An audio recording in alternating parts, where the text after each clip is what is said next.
राज्याचे उपमुख्यमंत्री दिल्लीत आलेले आहेत. पंतप्रधानांची भेट सुरू झालेली आहे त्यांची. दुसरा मुद्दा सकाळी त्यांच्या पक्षाच्या 7 खासदारांनी नवनिर्वाचित निर्वाचित तुमच्या पक्षातून तिकडे गेले, पंतप्रधानांसोबत ब्रेकफास्ट केला. काका मला वाचवा.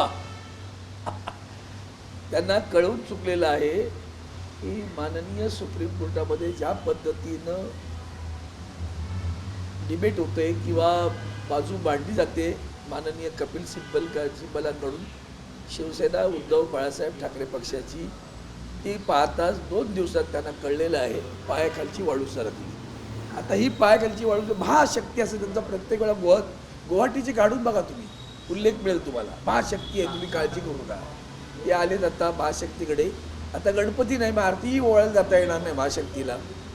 पहिल्यांदा आरती ओवाळायला गेली होती तेव्हाही मी म्हटलं होतं, ही आरती नाही ओवाळली न्यायालाही चूड लागली, चंद्र थिजला आबाळी, सत्तेचा झाला ओशाळी.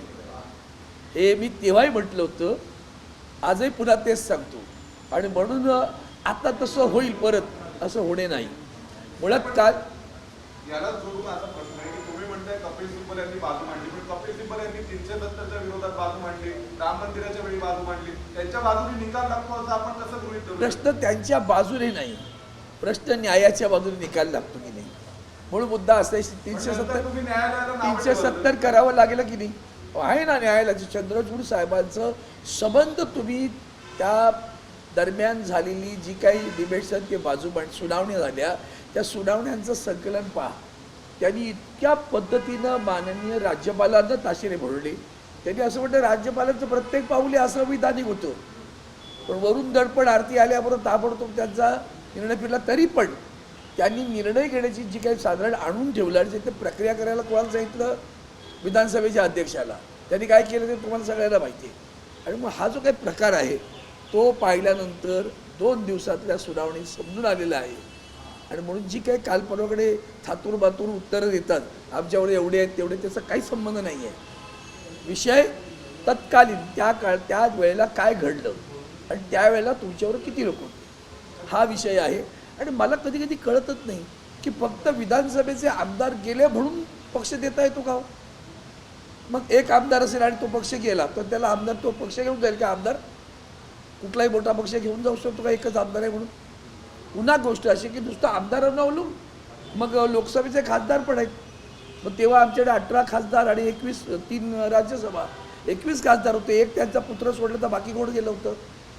म्हणून मुद्दा येतो की त्याला तुम्ही फक्त विधानसभेचे आमदार धरून हे करताय. कालही माननीय कपिल सिब्बलांनी हा विषय मांडला की लोकसभेमध्ये एवढे खासदार, ती it is also parliamentary party, political party आणि लेजिस्लेटिव्ह पार्टी होती. इथे पार्लमेंटमध्ये पण लेजिस्लेटिव्ह पार्टी आहे, त्यातलं कोण गेलं होतं? मग त्याला तुम्ही धरणार नाही का?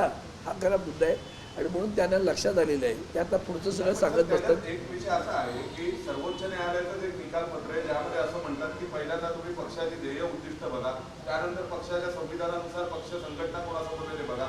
या 2 टेस्टच्या आधारे शिवसेना कोणाचे ठरवता येत नव्हतं, कारण पक्षाचं संविधान तुम्ही निवडणूक आयोगाकडे दिलं नव्हतं असं आयोगाचं म्हणणं आहे. मग तिसरी टेस्ट ही ठरवण्यात आली की विधानसभा आणि लोकसभेचे खासदार आमदार कोणासोबत आहेत हे सर्वोच्च न्यायालयाने साधिक प्रकरणात सांगितलं झालं.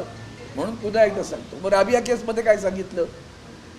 आमदार गेले होते ना राबिया केसमध्ये, त्यांना बसवलं परत मुख्यमंत्रीपदी, सुप्रीम कोर्टाने बसवलं. तुम्हाला तेवढ्याच केसेस माहिती आहेत की ज्या उलट्या पलटी आहेत, ज्याच्यात आता इतकं विस्तृत बोलता येणार नाही, ही वेळ नाही, तर त्याची पूर्णपणे विस्तृत उत्तर देईन. मूळ मुद्दा असा आहे की राबिया केसमध्ये बसवलं ना मुख्यमंत्री, असेच गेले होते आमदार खासदारावर नाही. खासदार गेले होते का? माझं पहिलं होते ना. परत एका पक्षातील फक्त आमदार गेले म्हणून पक्ष जाईल का कोणाच्या हातात? म्हणून कालही त्यांनी मांडलं इलेक्शन कमिशनचा हा पर्याय नव्हता, पक्ष कोणाच्या हातात द्यायचा हा पर्याय नव्हता. आणि त्यामुळे इलेक्शन कमिशनरने या सगळ्या ज्या काही गोष्टी केल्या त्या बेकायदेशीर आहेत आणि घटनाबाह्य आहेत, हे पुराव्यानिशी मांडलेलं आहे. मग पुढं काय अलीकडच्या काळामध्ये पक्षाचे जे अध्यक्ष असतात त्यांच्याकडे सर्व अधिकारी येतात असंही कोर्टाने काल म्हणलं. म्हणून ना त्याच्यात त्या सगळ्या पक्षांमध्ये अधिकार असतात ना. एखाद्याने वाह्यात गोष्ट केली तर त्याला पक्षाचा काढायला बसायला काय करणार अधिकार? आता ज्या पक्ष आता जे पक्ष मला सांगा, ज्या चिन्हावर निवडून आलेला माणूस दुसऱ्या पक्षात जातोय तुम्हाला तरी मान्य आहे का? सांगा ना. माझं म्हणणं जावं ना त्यांनी, राजीनामा द्या आणि दुसऱ्या पक्षात जा. राजीनामा न देता दुसऱ्या पक्षात जातात. निवडून कुठल्या पक्षाने आणलं? पक्ष चिन्ह कोणाचं होतं? प्रचार कोणी केला? निवडून कसे आलात? लोकशाहीचा मुद्दा देखील महत्त्वाचा आहे. हा आलात तुम्ही मुद्द्यावर. हा खरा मुद्दा आहे. संविधानामध्ये लोकशाहीच्या संदर्भात खास करून परिशिष्ट 10 याच्यावर जे काल जे भाष्य झालेलं आहे ना ते पहा. आणि त्यातला 1 and 2 and 3 जे आहेत 10A and 10B त्याच्यामुळे तुम्हाला कळेल 1-2 म्हणायला पाहिजे. तर त्याच्यात तुम्हाला कळेल की कशा पद्धतीनं 2/3 सदस्यांना गेल्यानंतर जाता अशा प्रकारचा गट निर्माण करता येत नाही आणि मर्जी होता येत नाही. ही घटनाबाह्य क्रिया आहे. ती काल वारंवार पुन्हा सांगितलेली आहे आणि त्याच्यापुढे त्यांनी मांडला. मला फार कपिल सिब्बलांचा एक आनंद वाटतो. त्यांनी असं वाटतं तुम्ही आजही निर्णय घेऊ नका, सांगा इलेक्शन कमिशन हे घटनेलाच मानणार नाही. मला जे वाटतं ते योग्य आहे म्हणेल. हे वारंवार आणि म्हणून पुढं बाजार मांडला गेला आहे, तो थांबवला पाहिजे. या देशाच्या संविधानाची सुरक्षा करण्याचं काम आपलं आहे. सावंतसाहेब सकाळी त्यांनी म्हटलं आहे की महत्वाचं म्हणजे ज्या पद्धतीनं सेंजी सोबत आहे मी आणि सेंजीला मला पाठिंबा राहील असं त्यांनी म्हटलं आहे. एकीकडे संघातले अनेक नेते जे आहेत त्यांचा विरोध करताय. अतुल लिमये यांनी विरोध केलेला आहे. भारतीय जनता पक्षाचे मी कालही लिमियनबद्दल बोललोय. माझा मूळ मुद्दा असा आहे, मोहन भागवतांना एवढा उशीर का झाला? कुठे होते? बाकीच्या वेळेला ते सांगतात ना RSSचा माणूस माझा पहिला गेला, झेंडा अडकला, हे अडकला, ते अडकला, कुठेतरी युद्ध सीमेवर गेला. हां मान्य आहे ना, इथं का नाही गेलात? मग त्यांना पहिला प्रश्न आहे तुम्ही स्वातंत्र्य लढ्यात कुठे होतात? पण सांगा ना जरा, एकदा सांगून टाका लोकांना. तुमची संघटना रजिस्टर का नाही? आता तो सध्या कर्नाटकात जोरात विषय चाललेला आहे. तरी तुम्हाला खेचलं आहे का नाही रजिस्टर? लोकांच्या पैशांचा व्यवहार विचारणार हे तुमचे सगळे इथे बसलेले झेंड. आता ते FCRA वगैरे अडतायत ना, कशासाठी अडताय? मग तुमचे सांगा ना पहिले. प्रधानमंत्री काय prime minister care fund, PM care fund काढा. या पैशाची माहिती पाहिजे. PM केअर फंडाची माहिती नको. तो काय खाजगी फंड? इलेक्ट्रल बॉन्ड त्याची माहिती नको. दलाली आहे की 700 दे दो, इस 700 कॉन्ट्रॅक्ट गेलो. सगळे तसेच आहेत ना. एक जात इलेक्ट्रल बॉन्डला पैसे देणारे एकही माणूस त्यांच्या विचारधारेला म्हणून त्यांनी पैसे दिले नाहीत. प्रत्येकाने पैसे देऊन काम घेतलेलं आहे. लूट चालू आहे देशामध्ये. नाशिकमध्ये बघा काय चाललंय. तर सर्वोच्च न्यायालयाच्या सुनावणी संदर्भात जे आयोगाने म्हटलं की 2018ची शिवसेनेची घटना आयोगाच्या रेकॉर्डवर आहे. मला वाटतं तुम्ही का परत विचारता? मला कळतं तुम्ही RSS आहात का? नाही ना, म्हणून सांगतो तो. जबाबदारी होती. नाही पुन्हा सांगतो ना, न्यायालयाच्या बाजूने म्हणता, नंतर तुम्ही न्यायालयाला दोष देता. नाही तुमच्या बाजूने निकाल आला नाही की तुम्ही न्यायालयाला दोष देता. अजिबात नाही. तुम्ही चंद्रचूडांबद्दल नाही अजिबात. चंद्रचूडांबद्दल पुन्हा बोलतो. अरे धारिष्ट नाही झालं त्यांचं. वडिलांचं नाव घेतलं पाहिजे होतं त्यांनी. तुमच्या वडिलांनी फार संपदा. तुम्हाला धारिष्ट झालं नाही. मी आताही कविता म्हटली, पुन्हा सांगतो 2018च्या संदर्भात पुन्हा तुम्ही प्रश्न विचारताय. त्यात ऐका, नाही दिली ना आम्ही. घटना दिली 2013ला दिलेली आहे, 2018ला दिले. 2018ची मिळाली नाही असं म्हणाले ते. बरोबर आहे. आणि पुढं त्यांनी इलेक्शन कमिशनर नाहीच त्याचा संदर्भ दिला 2018च्या घटनेनुसार असं आहे. म्हणजे तुमच्याकडे आहे ना घटना. खोटं बोलण्यात तुम्ही किती पटाईत आहात. इलेक्शन कमिशनर दिला ना काल कपिल सिब्बलांनी 2018च्या घटनेचा संदर्भ इलेक्शन कमिशनरने दिला की आहे असं तुमच्या घटनेत आहे. मग ते कसं कळलं तुम्हाला? मिळाली नाही ते. तुम्ही तेवढंच धरून बसता ना. मग हे पण विचारा. सावंतसाहेब सकाळी ब्रेकफास्ट मीटिंग पंतप्रधानांची सुरू झाली. पंतप्रधानांनी आश्वासन दिलेलं आहे पाठीशी आहे तुमच्या मतदारसंघातील का सत्तेचा उपयोग मतदारसंघातील कामं करण्यासाठी करा असं म्हणत असताना त्यांनी धाराशिवचे खासदार ओमराजे निंबाळकर यांच्या योगाभ्यासाचं देखील त्याचं कौतुक आम्ही करू. त्याचा उपयोग नाही. योगाभ्यास करून योग नाही आला. दुर्भाग्य येते. मूळ मुद्दा असा आहे की कामं करा. मग नाशिकमध्ये काय करताय विचारा ना जरा. नाशिकमध्ये कुंभमेळ्याच्या नावाने कशी लूट चालली ती एकदा काढा.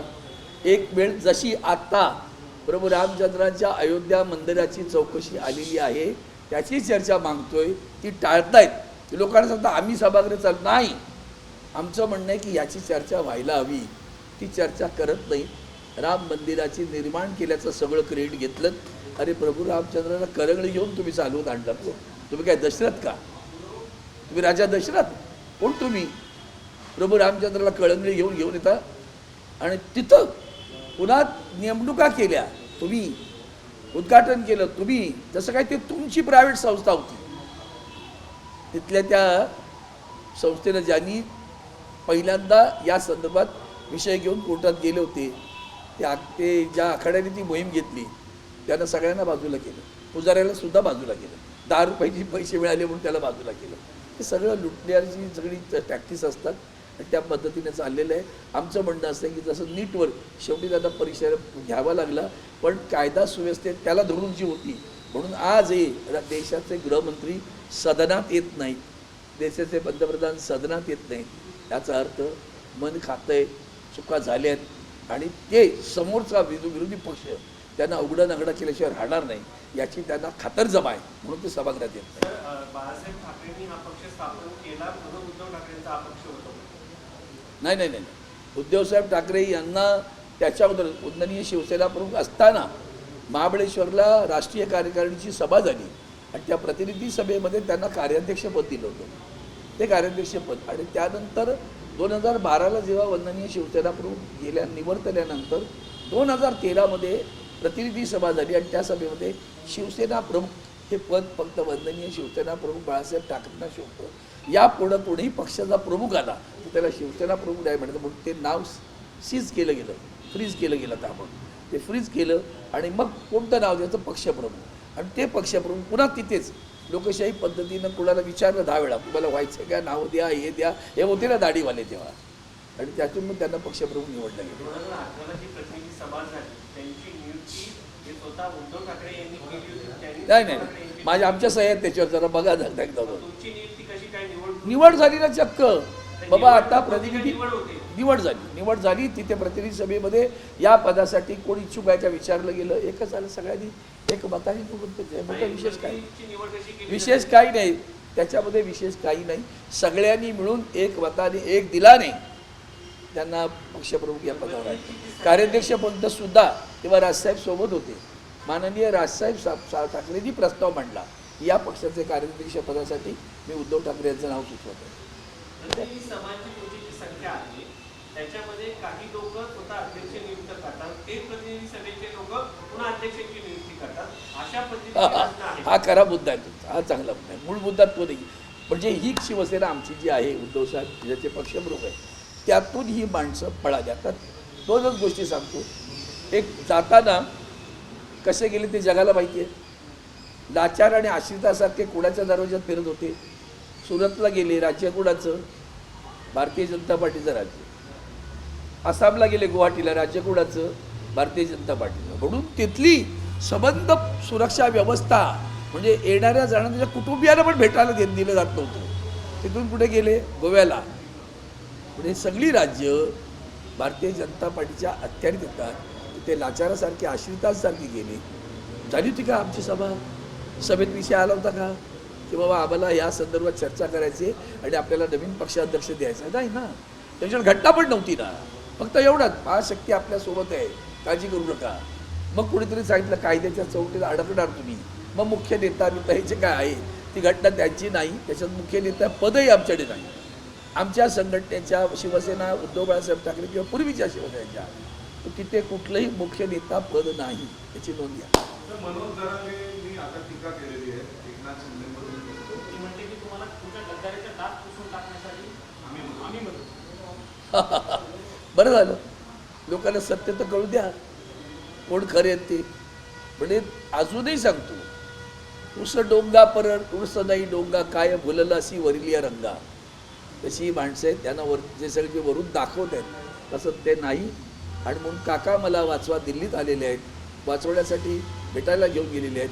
आज 6 खासदारांना अधिक दुःस्वप्न पडतील, कारण जेव्हा हे घडेल तेव्हा ह्या 6 खासदारांचं काय होईल या निर्णयातनं स्पष्ट होईल. धन्यवाद.